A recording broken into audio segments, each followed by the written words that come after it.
Hey VC, it's JT and Heidi Lee here again, and oh my gosh, 2 days in a row.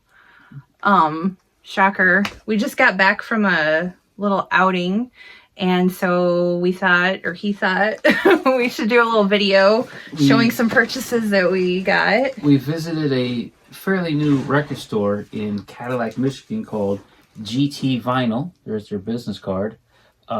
We work on a film in the store to show the store, but I know Steve Carlson has copyrights on that type of video. We don't want to infringe on him and his style. Right. And I don't know, for us it would have felt a little awkward, but GT Vinyl, Mitchell Street in Cadillac, awfully nice kid, really not a big store, not a small store, but it had a decent selection. Decent selection with decent prices. Yeah, and they had other things besides vinyl. If anybody cares about that, DVDs, CDs, cassettes. Yep. So we found such great stuff, and she was very excited about it. So she found us. I said, "Why don't we do a video when we get home after driving after dinner?" So we thought we'd come home, do a quick video, show some recent purchases, and say hello to everybody. Yeah, and you got how many? 5? 2, 3, 4, 5. 5, and I got 3. So we'll let you start off with 2. Well, and then we'll go back and forth. This is something I didn't need at all, but it's like that thing I've mentioned before, that fetishy thing of the original thing or unusual pressing, or like a phrase Heidi learned today, recovery syndrome. You see something in a store, like you have rescue syndrome. Rescue syndrome. Yeah. I gotta take this home with me. So this is it's crinkly. A compilation of the Move called Fire Brigade on the Music for Pleasure label, which was EMI's budget label sometime in the 70s and 80s. So good. I did not need this at all, but I saw it there, awesome. And I was looking at it, and it's got an original 89 pence Woolco price sticker on there. Closer. Yeah. Like that. I like finding those little oddities and things. And on the back, you can't really see, but there's a stamp that says not exchangeable.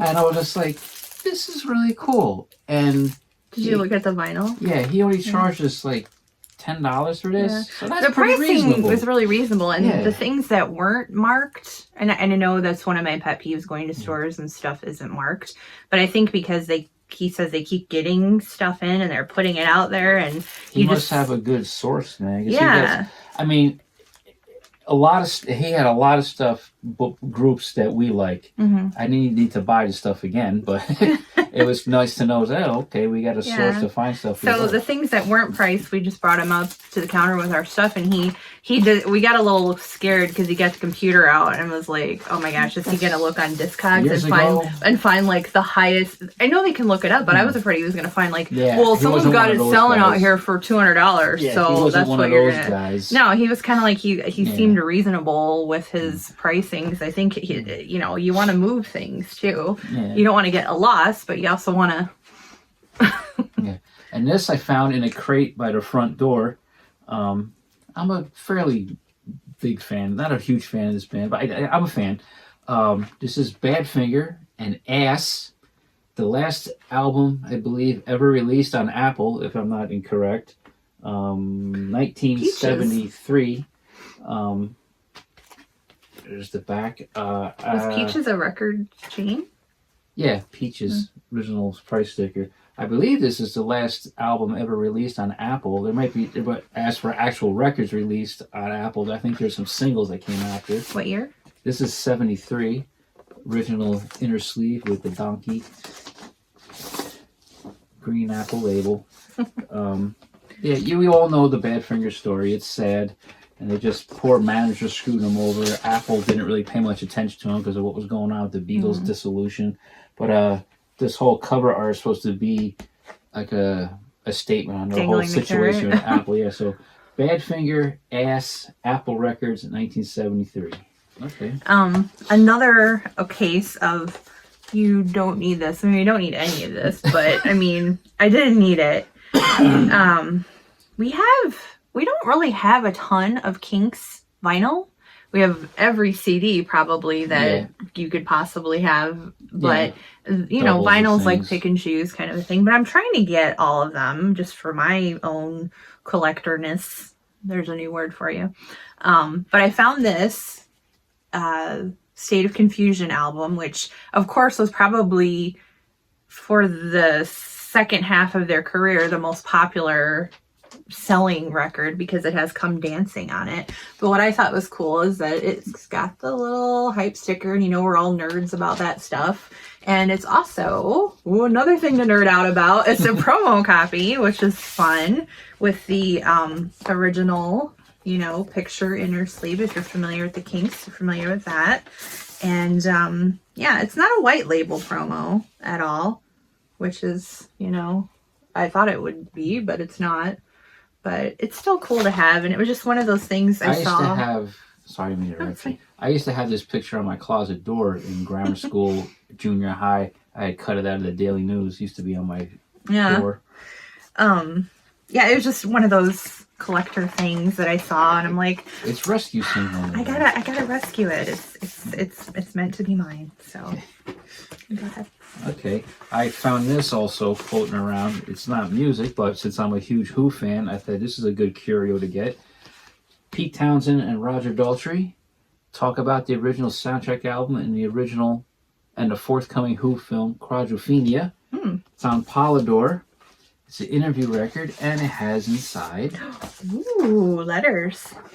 A letter from Polydor to all the disc jockeys with cool. The interview on there, so I could actually interview them from the past on our radio show. Wow, we could totally do that. That would be so funny. So it's like $10. Yeah. Wow, what a score! We had this at Izzy's, but I just never bought it. And it's a white label thing. That's cool. Is this American? Yeah, it's. I believe it's American. Those are fun records. So yeah, I like that. So that was my Who find for today.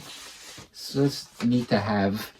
Up next for me, one of the artists that John kind of introduced me to when we started getting to know each other was Terry Reid, and I just fell in love with his voice. What an amazing voice, and what a missed, I guess the world's kind of missed out on his awesomeness as far as being popular to the masses. You know, he could have been in Led Zeppelin, but it just didn't work out. He turned down the lead vocalist position in Deep Purple before they chose Ian Gillan. What a voice, though. So, of course, when I saw this, had to get it. And I had to ask John, I'm like, do you have this? I thought you had this. And you said you used to have it. I used to. I had an original I found at Princeton Record Exchange. Now I'm looking at that, and I'm like, is that a first press or second press? Well, it's cute anyway because it's got the little Corvette's department store sticker. I don't know if Corvette's was anywhere else in the country. I thought they were East Coast.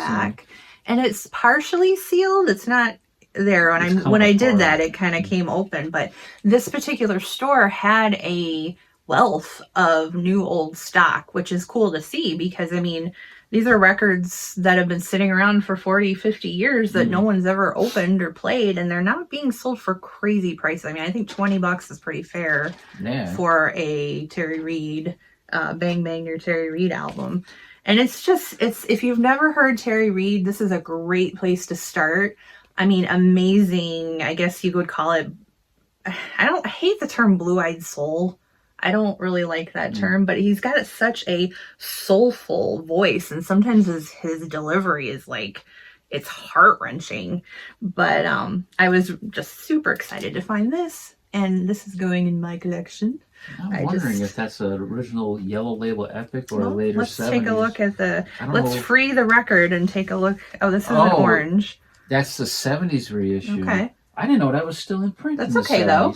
Just like there's a copy of Having a Rainbow with the Yardbirds on that label. It's actually kind of hard to find. It's just really? No one really cares about it. Yeah. Except a nerd like me. I'm not that much of a nerd to really geek out about. Maybe because he was making records for like ABC at the time and they reissued it. Yeah. But I mean, original or not, this is an amazing album. We have the CDs and everything, but how could I say no to something this cool? One thing about that album, I always look at the picture on the back cover and his bangs. I'm like, he cut them himself, I think. Well, his hair is kind of curly, so I think it's kind of hard to, or wavy. It's kind of hard to cut bangs that are wavy, even if you're a professional. But that's an awesome find. Yeah, I love it. Now me? Mm-hmm. I found this. Big fan of this band. I became a big fan of this band after becoming friends with my buddies Fuzzco and Mopar Larry in Jersey City, because they're big fans of this band and kind of close personal friends with them. And this is from 1980.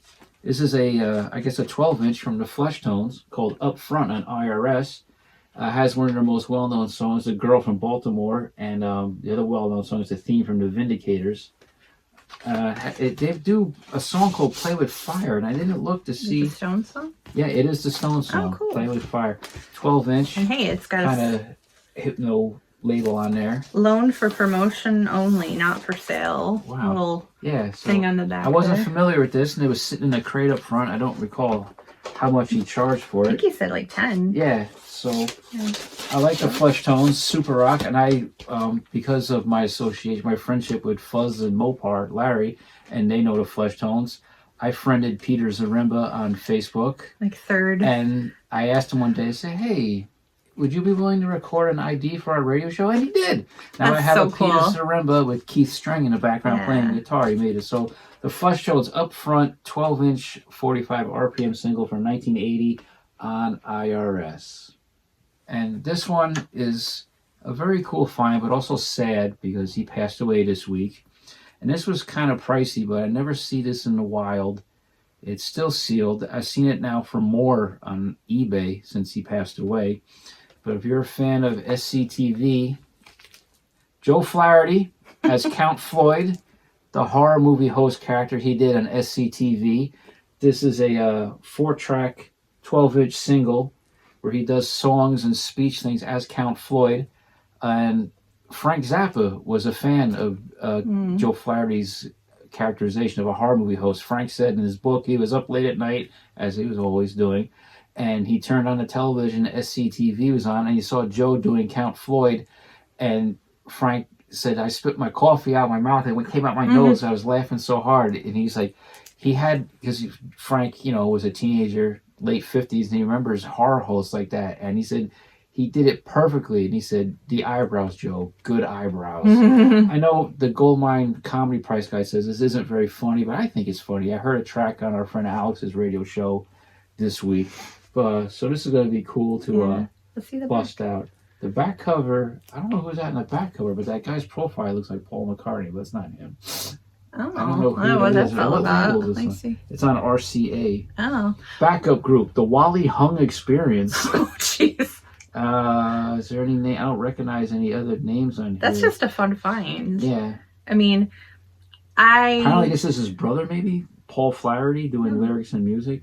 Of course, the brilliance of SCTV and everything is, I think as years go by, people are more recognizing it more for being brilliant and everything. But I personally have just the most wonderful regard for Paul from Freaks and Geeks, which is top 5 television shows of all time. I mean, he played like the perfect TV dad, and we quote him. He died all the time. Yeah. It's the worst $5 I ever spent. On and in and out, in and out, in and off. When you own a house, you can walk around in a tuxedo. You can walk around in his boxer drawers. The Who. Elvis didn't spit on his fans.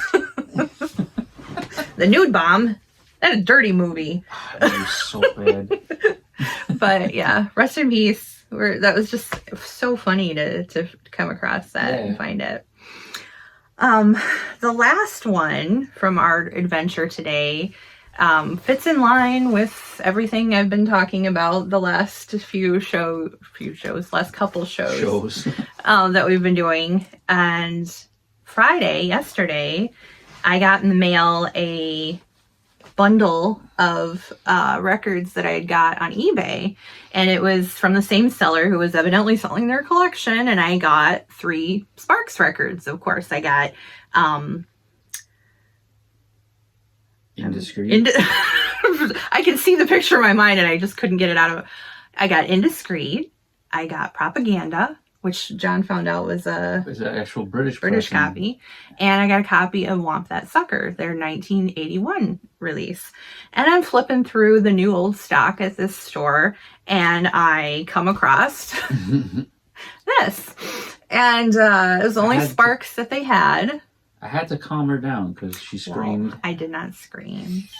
I took in a sharp breath and went like that. Clear. Yeah, well, and I just, snatched it up really fast. Kind of like when I found all those Dark Shadows books at Salvation Army, and I just grabbed them and like dashed to the counter. But anyway, this is sealed. It is a return.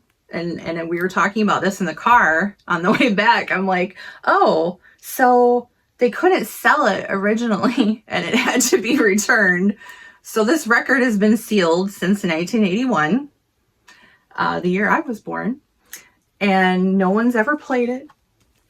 It's been lonely and alone wherever it's been, in a box somewhere. And today is the day it came home with me, and it's beautiful, and I love it, and I'm so happy to have it. And yes, I will be opening it. There's no you like. Sure you do that? Of course I do. Well, you keep the other one for playing, and that one you keep the gloat over because it's sealed. Well, oh, but this is all Heidi's because no one else has played it, right? That's right. This is all What a day, me. right? So I was just so happy to get it. And this is a good album. I know people are like, oh, I don't like them after 1976 or whatever. It's like, you know what? You're not a true, like, big old fan like the rest of us nerds. But this has Tips for Teens, Funny Face. That's Not Nastasia, which I keep singing because it gets in my head and it's just really funny. Wacky Woman, Susie Safety. It's a fun album, and I know that they did some kind of promotional thing when this came out where they had like a boxing ring in a hotel, and they did something where Ron and Russell came out and did like 3 rounds and for like a promotional thing for the album. I have to check Chris Charlesworth's website to see if there's any Spark stories. Okay. Well, I was just really excited to find this, and it's mine. It's for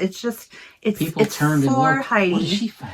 And it's, it's as old as me, and now it's mine, and I'm just going to hold it and love it and take good care of it. So that sleeps on my side of the bed now? I mean, we don't put records in the bed. You roll over on them, you break them. It's bad news. So that was our little adventure today. I didn't expect any, you had mentioned going somewhere in Ludington, and we found out that place was closed, and then a Google machine revealed that there's a shop in Cadillac now. So it's like, So, and this video will probably be longer than our video we did yesterday. So, if you're still here, thank you so much for listening to us ramble on about records. We love to listen to you ramble on about records. So, if you have any comments on the records that we've acquired today, comment below. We love to try to engage with folks, and yeah.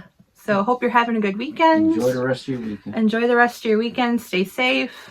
No earthquakes, and the eclipse and whatever's going on. Why is everyone freaking out over the eclipse? Like we've never had one. It's a scientific, phenomena that happens, and it's gonna happen. Was scarier because it never no control. There's no control over it. So it is what it is. So if the world's still here by the next couple weeks, we'll see you with another video. Yeah. 2 Fridays. So have a great rest of your weekend. We'll see you next time. So long, guys. Bye.